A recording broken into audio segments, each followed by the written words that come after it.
Welcome back to episode 4 of Chasing Space. I'm your host, Brendan Swanwick, joined by one of my close friends and one of the coolest people in the space station industry right now, Vishnu. Hey, Vishnu. Hey, Brendan. How's it going? Happy to be here, man. Thanks. So, to give everyone a little bit of context on Vishnu, he studied at the University of Texas at Austin, as well as Purdue University. Got his undergrad in aerospace engineering at University of Texas. Go Horns. Welcome. I knew it was coming. And then master's in aeronautics and astronautics at Purdue. Vishnu is probably one of the most prolific people I know in the space industry, talking about between comparing his age to what he's actually accomplished. We're starting all the way back as undergraduate research assistant in a radio navigation laboratory. He also worked on the Longhorn Rocketry Association Club. He's a flight system engineer as well as a build lead. This is all in undergrad.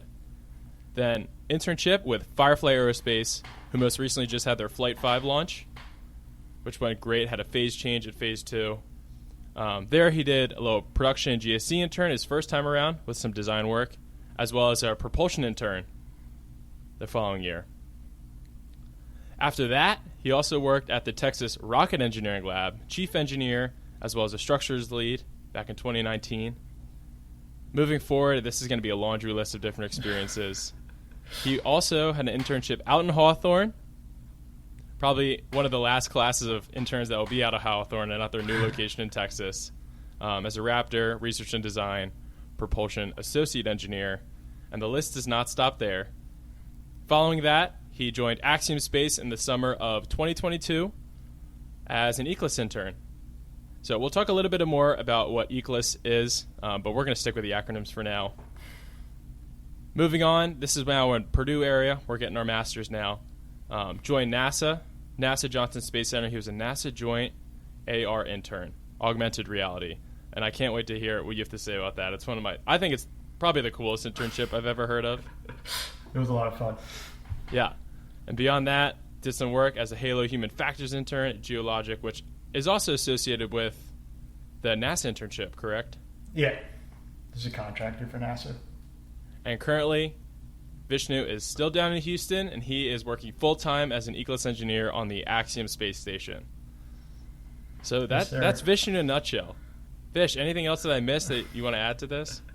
Hey, you forgot about my presence in the Longhorn band as a trumpet player freshman year. That's important, because I know that's not easy to get into, right?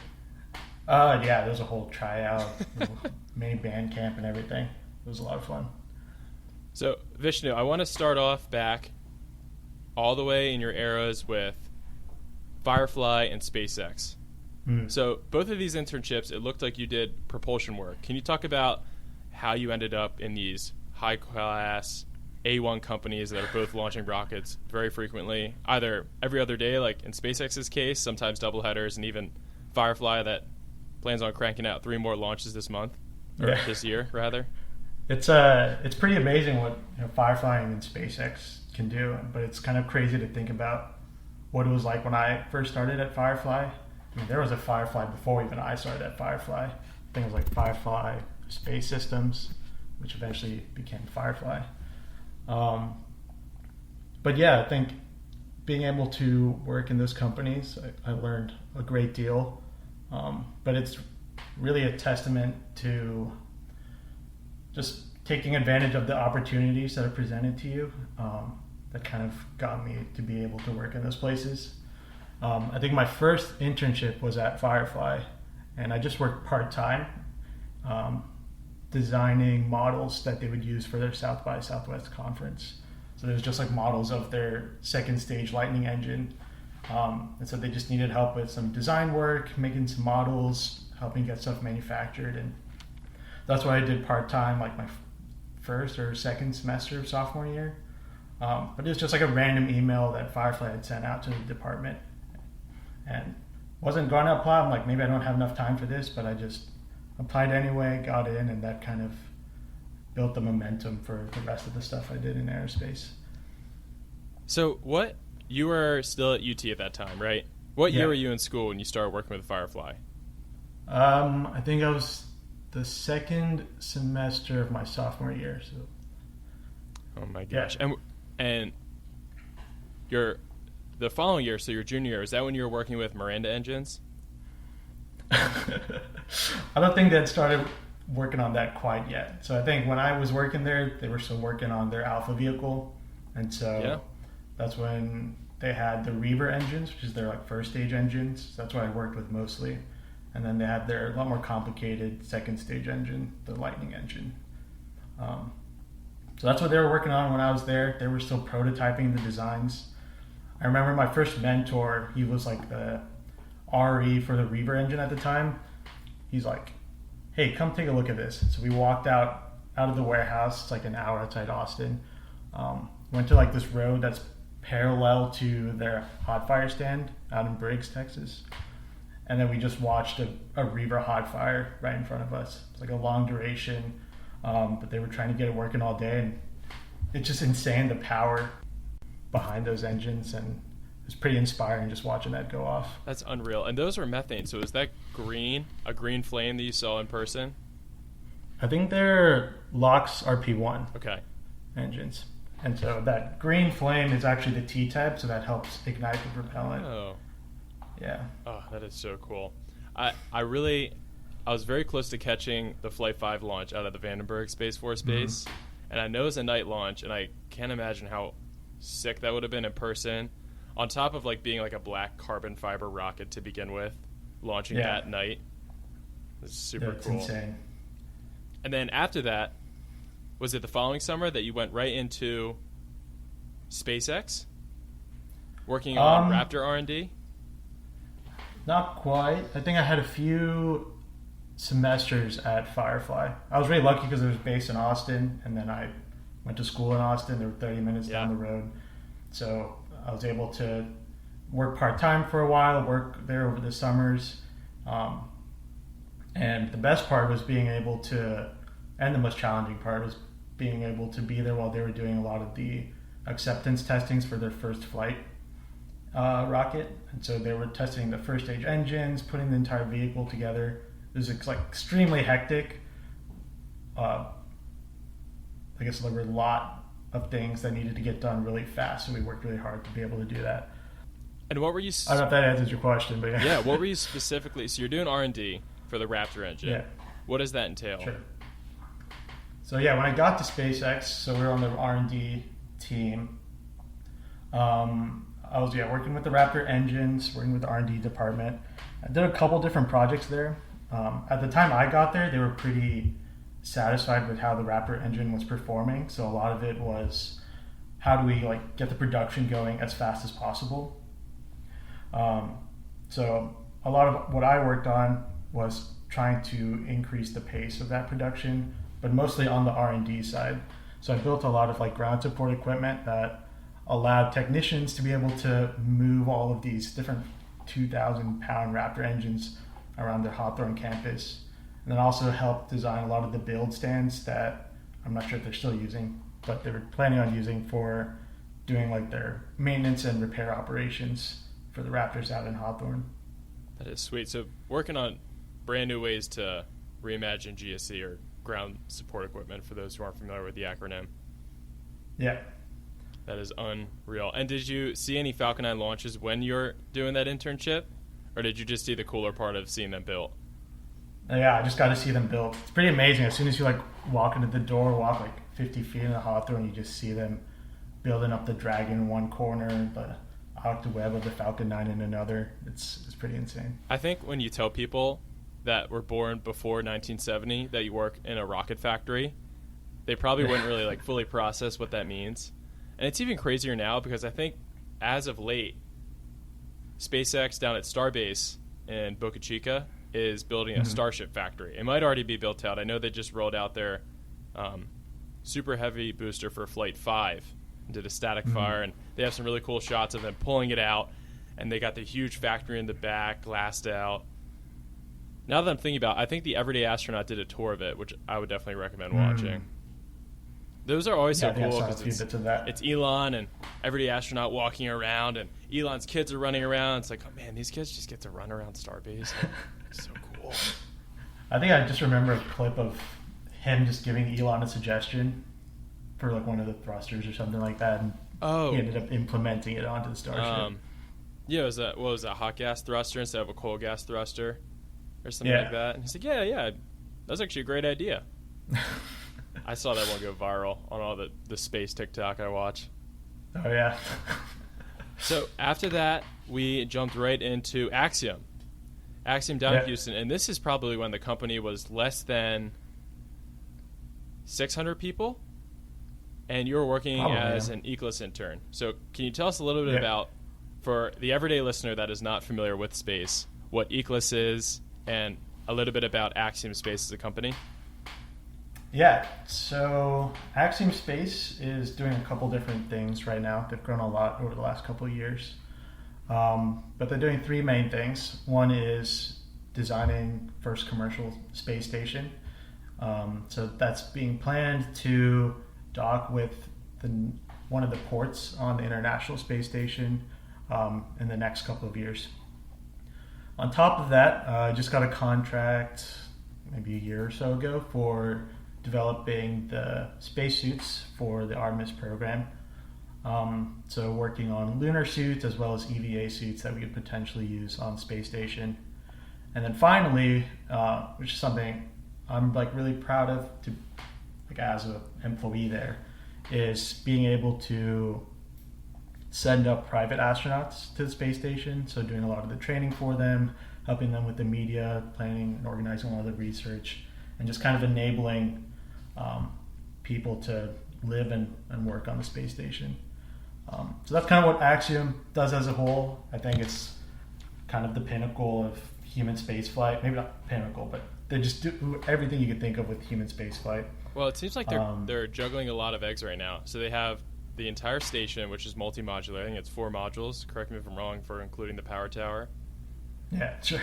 The power tower. And on top of that, you also have the suit program, which is very intense. And then you have the PAM missions. Yeah. And how many folks are in Axiom now? You guys have to be over 1,000, right? Yeah, I think I looked it up today. We were maybe around 1,300 or so. Wow. That's awesome. And then circling right back down to put your job under a microscope. So tell me a little bit about what Eclipse is, what it stands for, and something cool that you worked on as an intern when you were there.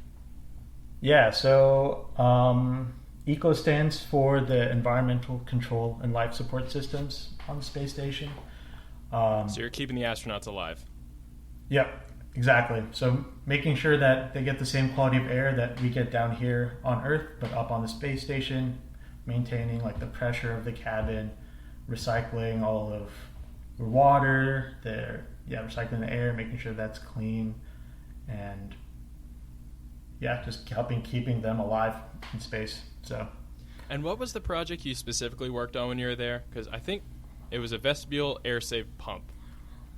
So why is this pump so important? Why did they put you on a pump for 3 or 4 months? It's my baby, the vestibule air-safe pump. So it's the equivalent of what's currently on the ISS, which is called the Pressure Management Device, or the PMD. And essentially what it's doing is helping save the air on the space station.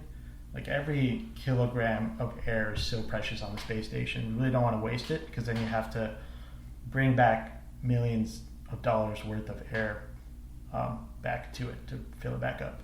And so that's an interesting way to put it, millions of dollars worth of air. But it's true, You got to put the air in tanks, and tanks are heavy. Then you got to send the tanks up on cargo vehicles, and that can add up. Yeah, I know SpaceX is bringing those costs down a lot, but that money can definitely add up. What the vestibule air safe pump does is it pulls air from the vestibule of the space station. So that's the area between the space station and any sort of visiting vehicle that attaches to it. And so it brings that area down to vacuum, sucks all of that air back onto the space station, so that when the visiting vehicle leaves, like Starliner hopefully will in a couple of weeks or soon. Fingers crossed. Fingers crossed. All that air in between those vehicles just doesn't get lost to space. Over time, that can save a lot of time and money. And if I remember correctly, the system that's currently on ISS, which was built before our time, quite literally, is super loud and it takes a super long time and is a big device. So how much smaller and quieter is the one that you comprise in the internship? I don't know if I could give the specifics of that, but we were definitely able to make improvements on it. And so that's something that I was really proud of. And they gave me a lot of ownership to be able to say, hey, here's a box of parts that we think might work. Can you go put it together, do some testing on it, and see if we can improve on something that ISS has done. So I feel like a lot of people, when they think of ISS, they don't really think about all the things that suck about it. For the astronauts particularly, one of them is noise level. You have thousands and thousands and thousands of different components that are always running to keep you alive probably most of the time, and then running experiments. So then I think the noise level on station is around 50 or 60 decibels, which is not quiet, right? That's like walking into a commercial gym and living in it all the time. Exactly. You just have like you said, so many vents and fans and things running all the time. Yeah. Can get pretty noisy. And then on top of that, it also smells. It also gets really hot. I know they have a little bit of control over, and you might know better than me, I think they can control the temperature like plus or minus 5 degrees, but again, there's a lot of stuff up there that people don't really think of that are super important, and anything you can do to reduce that decibel level is unreal, especially when you're building a commercial station like yourself. And hospitality is a big deal, especially when you're bringing up people that aren't training their entire lives to be in uncomfortable situations like most government astronauts are. Right. So it's no small feat. I mean, and that's something I think we do pretty well. Both at JSC and at Axiom is just talking to the crew members, getting their feedback, talking to the PAM astronauts, being like, hey, what did you like about the ISS? What do you think could be improved on it? Yeah. And so being able to get that feedback is super helpful. You guys also have a super unique opportunity to work with two of what I would consider some of the most famous and legendary astronauts, MLA and Peggy Whitson. Peggy Whitson, yeah. Do you ever get a chance to interact with them specifically to improve your role there? Yeah. Actually, we had a meeting with them a couple of weeks ago, with Peggy specifically, and she was helping, turn some wrenches for us around some specific hardware and some tight spots, and being like, this will probably work, or this might not work. Maybe try something else. But her wealth of experience in being able to work in microgravity on the space station, space shuttle, and everything she's done is super valuable. I might be wrong, but I'm pretty sure, isn't she the most experienced in terms of days spent on ISS astronaut from the United States ever? I think so, yeah. Definitely the most experienced woman. I think she's the most experienced astronaut as well. It's unreal. It's kind of crazy the respect that people have for her. We did a couple tests out in Building 9, so it's where they have all the, I guess they call it the astronaut training facility, but it's where they have Building all the 9 at Johnson Space Center, right? Yeah. And the way people interact with her and just talk to her is pretty cool. Yeah, walking legend. Yeah. And I'm sure she's got her hands in with constructing the suits as well. I remember when I had a chance to chat with her, she was talking about the one time she'd have put on a Roscosmos suit, and all those are one size. And the one size is for the big burly Russian man. Yeah. Not Peggy, who's not a big burly Russian man. So have you had any experience? I know that you've worked with suits in your other internship, which we'll get to, but I'm sure that her feedback for building a spacesuit, especially if it's EMU or XEMU, would be invaluable. Yeah, I think she's pretty involved with that. I think we'd posted something on social media about doing a human-in-the-loop test. So she put on the suit and did some tests out at SpaceX for the HLS lander. And so that's awesome. I think she's probably giving great feedback to the suits team for us. Yeah, the suits program over at Axiom is blowing up. I know it's between you and Collins competing for those different stages of the proposal. And it's really exciting to watch from afar to see how that's going. Yeah. Speaking of suit tech, I know that is something that is very familiar to you, and something that I feel like a lot of people wouldn't think to be included in a suit, but the more you think about it, you wouldn't understand why not. Right. And that's augmented reality. visual augmented reality in a suit. So can you talk a little bit about what you did at NASA to improve that, and maybe some of the field work you did to test it? Yeah, of course. I think, like going into undergrad, I always wanted to like work on rockets, but I feel like by the end of undergrad, I really wanted to get more into the human space flight side of things. So that's why I ended up going to grad school, and I randomly applied for this random internship at JSC for a project called Joint AR. So it stands for the Joint Augmented Reality Visual Informatics System. The acronyms don't line up, but you get the idea. It stands for Jarvis. So happened to get accepted to that internship and ended up moving back down to Houston from Indiana for a semester, and started working on this really cool project for designing heads-up displays for the Axiom spacesuit. It's like the same things that you would have in a lot of modern cars, where you have like this information that's kind of thrown in front of you, but trying to fit that inside the spacesuit while making sure that it survives the extreme environments of the moon and space, I guess. Yeah. So I feel like this is a massive design endeavor. When you're thinking about, when you sat down to your internship and you got tasked with, let's make a productive and helpful and robust AR visual system for a spacesuit, and we'll focus on lunar, because I'm sure there's a completely different suite of features that it needs if you're doing a spacewalk, for example. Right.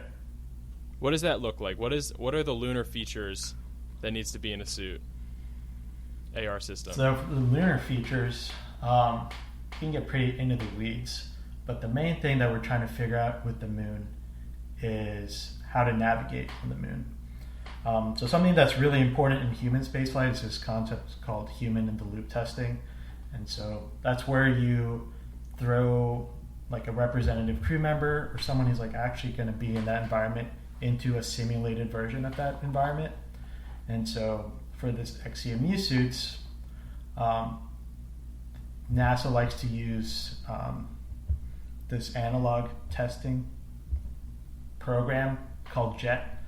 And so through this JET testing, they basically put astronauts in a simulated XCMU suit and throw them into the desert of, I think, Arizona, where they're like tasked to do a simulated EVA.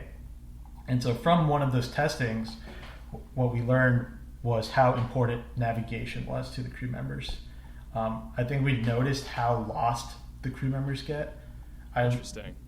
Well, yeah, I went through hours of just like audio and visual kind of data, and you just like, they're never able to make it to the correct waypoints just because the only maps that they have with them are just like a binder full of maps.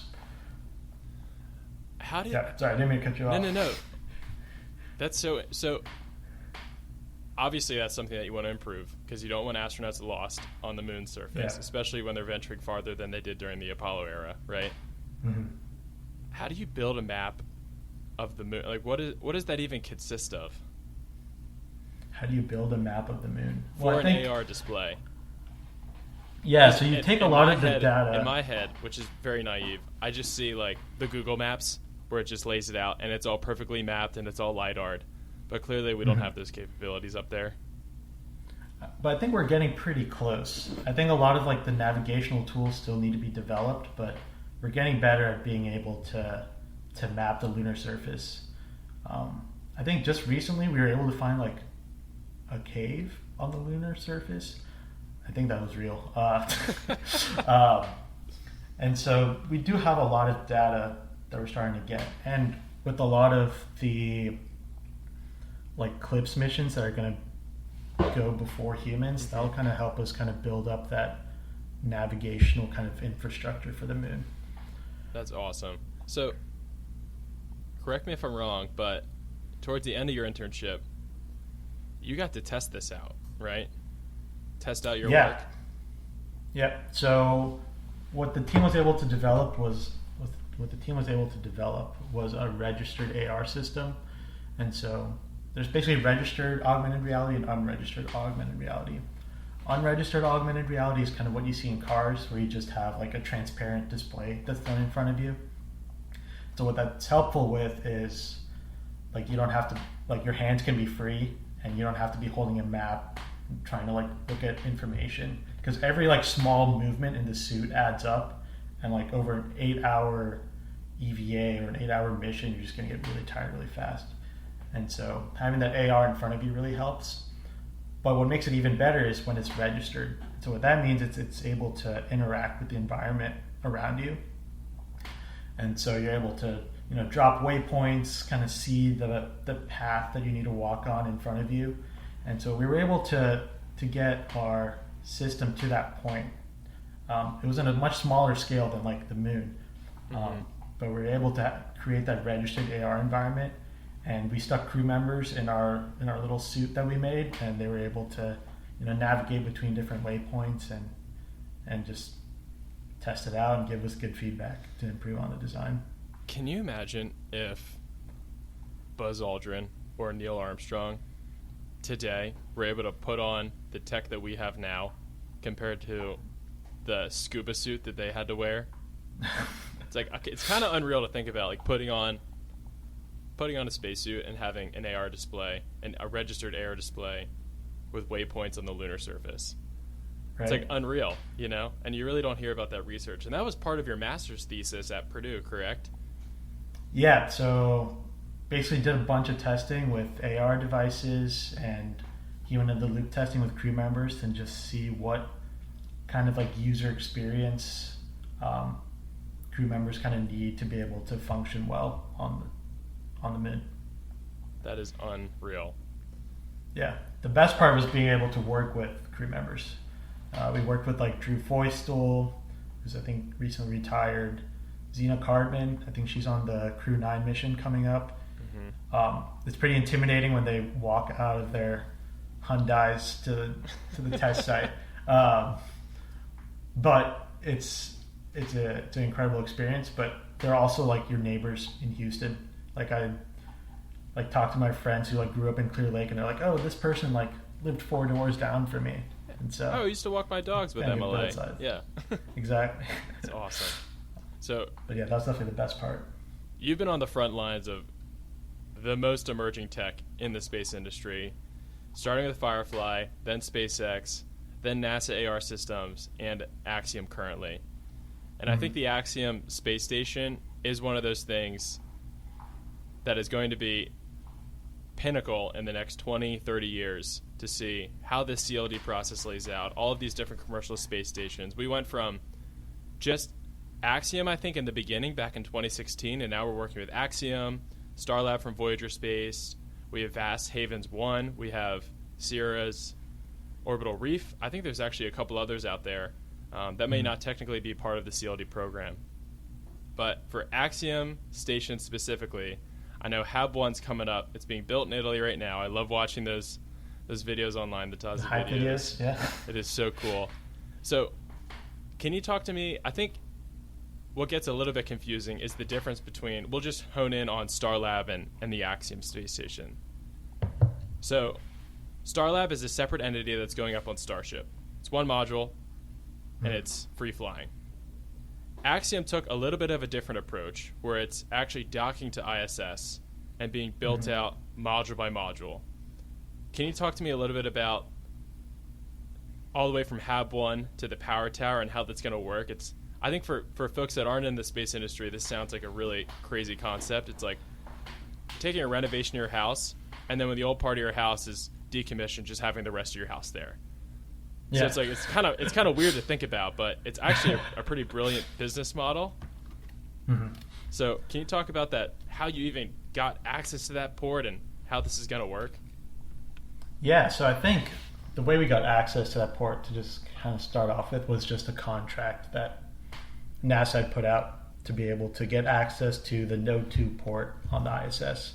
I think that's the port that Starliner is currently attached to. Hopefully they don't stick around until 2026. Yeah. Yeah, hopefully it doesn't. So we got that contract, I think, like spring of 2020. So we've been working on the station ever since. But I think having that access to the ISS is incredibly valuable, because what that allows us to do is really learn how to operate a space station without having it be free flying. So we can rely on a lot of the systems on ISS to kind of keep things going as we're learning about our hardware and kind of building out our station. And so we'll start with Hab 1, which is what we're like heads down focused on getting up there as soon as possible. But eventually it will comprise of, I think, 4 different modules. And so once those 4 connect, then we're able to separate from the ISS and be a free flying station. That's awesome. I think the ones that I just have that one animation that Axiom published on the top of my head where they start with Hab 1, then Hab 2. The third module is escaping me. I do vividly remember the massive cupola upgrade that's going to be on there. Mm-hmm. And then the power tower. Is that generally the order? Yeah, I think that's the idea. And it might be switched up a little bit recently with like the deorbit of ISS that's imminent. It kind of pushes the pace on us on us just sending our stuff up there. Yeah. And so I think we made a few modifications to kind of just simplify everything and allow us to send like a bare bones station up there to be able to separate from ISS when we need to do that. And so the way I see it, you guys have some really serious pros with docking to ISS. You get to learn all the lessons without the hard truths, which could, seriously harm someone or harm station. Right. And then you get to build off of that. And then once you learn all those lessons, you can be independent. The tough part is that you also have to work with the timeline of the ISS, which also has contingencies internationally. I remember 2 years ago, there was some talk of the Russians pulling out in 2026. They actually aren't even signed till 2030, to my knowledge. And I believe that they're in charge of all the propulsion. So now there's a threat for you guys to be in charge of the propulsion. And now that there's this also contingency that you also need to have your power before deorbits, which potentially might be 2030. I can see that maybe going further depending on what the CLD capabilities are. That's got to be that's got to light a fire under your you-know-what when you're engineering. Oh, yeah, for sure. I think as this is like my first real job, I guess, outside of school and outside of internships. So usually when you're in an internship, you're kind of shielded from a lot of the chaos that surrounds the company. But once you're a full-time engineer, it start to feel it. And there's a lot of stuff that kind of feels out of your control. Like I can be the best engineer, I can make a product that meets the requirements, but when you have external factors like government funding, other countries racing to beat you up there, it definitely adds a little bit of pressure for you to kind of develop these things quickly. Yeah, 100%. I think the engineering stress is a huge life lesson, and it's probably something that isn't specific to the space industry, but is definitely growing. Look at like the SpaceX Starship engineers. Like I would imagine they are hammering away down there to try to get these up as fast as they can. Firefly engineers, anywhere up from astrobotics, intuitive, everybody that's pushing the boundaries right now. Their heads are down. Right. No, it's pretty amazing. I mean, you'd send me a couple like YouTube videos of the science committee, the National Science Committee, and half the senators on there talking about China and the fact that they have a space station up there, and what are we going to do when we deorbit ISS? Like, we can't just let China have their own space station up there. Yeah, Tiangong. And so that definitely like helps us in terms of Axiom, and just being like, hey, we can help be that bridge between the ISS and developing LEO more commercially with the government. So, and is there a public date for when we're expecting Hab 1? I think it's sometime in 2026. Got it. Early 2026-ish? Maybe later. Look, but sometime 2026. Dates are tough, especially when you're at the demise of a lot of different government agencies. I think I don't think that's specific to Axiom. I think every single space organization that gets funded by NASA in some respect is going to have those pressures. Yeah, it's crazy how much the space industry feels like it's grown, but how volatile it still is.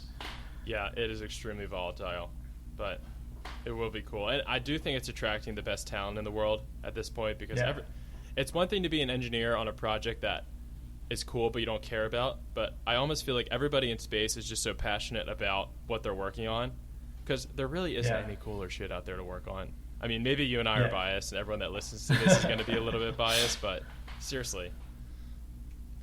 And from someone like you who's been fresh out of school for 1 year but has already worked at Firefly, NASA, SpaceX, and now Axiom, which are 4 places that people would die to be an engineer at. Clearly you're doing something right. Can you talk a little bit about things that you've learned so far as an engineer and things that you practice or at least try to practice on a daily basis to be an A1 engineer like you are? Sure.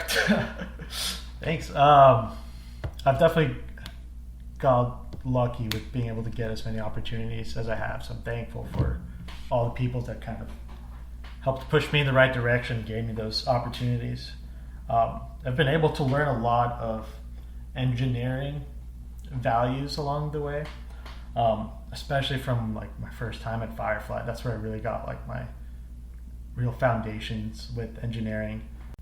And sure, there's like a lot of the technical stuff that you can learn in like a textbook and during school and based on watching YouTube videos and stuff like that. But I think especially in space and commercial space, you just have to have a super like tenacious mindset.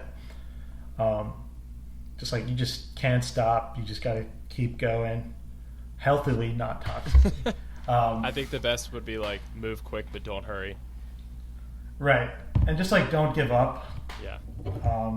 Just like keep pushing forward. There's going to be setbacks along the way. You just kind of have to accept them and push through it. Had a lot of setbacks doing my thesis, which is I guess separate from the private space kind of things, but it kind of teaches you to kind of keep your head down and keep going. And I definitely learned those lessons in every single place that I've worked. Another thing is they preach this a lot at SpaceX, but it's come up everywhere I've worked, is just building to your requirements. Just make something simple, make something that works, get there as fast as you can, and iterate from there. And so that's something that I try to practice every single day.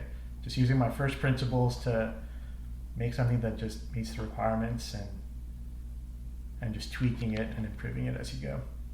And Vish, for those listening, there are millions of engineers out there that would kill to be in a position that you're in with all this experience, but it's really tough to get there. What is one piece of advice that you would give to a young professional or a graduate student or undergraduate student that aspires to be in a position like you're in right now? What would you tell them? What would I tell them? What have I done? What have I done? What have I done? I think for me, a lot of it was just committing and putting in the hard work and the hours to be able to learn something. I like say that I'm hesitant to say that just because I think, especially early in when the space industry was coming up, or when I was an undergrad at least, there was this stigma to work like 80 hours a week on, like you gotta work nonstop to be able to be successful in this industry, which I just don't subscribe to. But I think it is important to, find something that you're passionate about, really commit to it, stick to it, put in hours, focus on it, but also make sure to, take time for yourself, go exercise, go spend time outside, spend time with your friends and family, and just be able to find that balance. And I think that's something I probably learned a little bit later on, but early in my career it was all about hard work, but now I'm definitely learning to find that balance and take care of myself and people around me. So well, Vish, I can't wait to see what you do in the next 10 years based on what you've already done in the first 5 years. It's going to be really awesome, and I'll be rooting for you as hopefully one of the first private candidates up on Hab 1 to test it out, see if your stuff really keeps you alive. No. There you go. Joking. Intern turned astronaut. That's what we got to do. You got to manifest it. Well, for everyone listening, if you want to find Vishnu, you can find him on LinkedIn at Vishnu Selvakumar. Very impressive guy and definitely worth following. And for others listening, I really appreciate you tuning in. If you have this chance, please leave me a 5-star review on any podcast player that you like, whether it's Spotify, Apple Podcast, Amazon. They're all there. And we really appreciate you guys. Vish, thanks so much for coming on. Thanks for having me on, Brendan. You know, I definitely look up to you as well. You're able to accomplish so much just outside of just school, and definitely look up to you. And so thank you, try sir. to match your energy every day. All right, well, let's both get up there at some point. That'd be awesome. Yes, sir. Tandem. All right, Vish.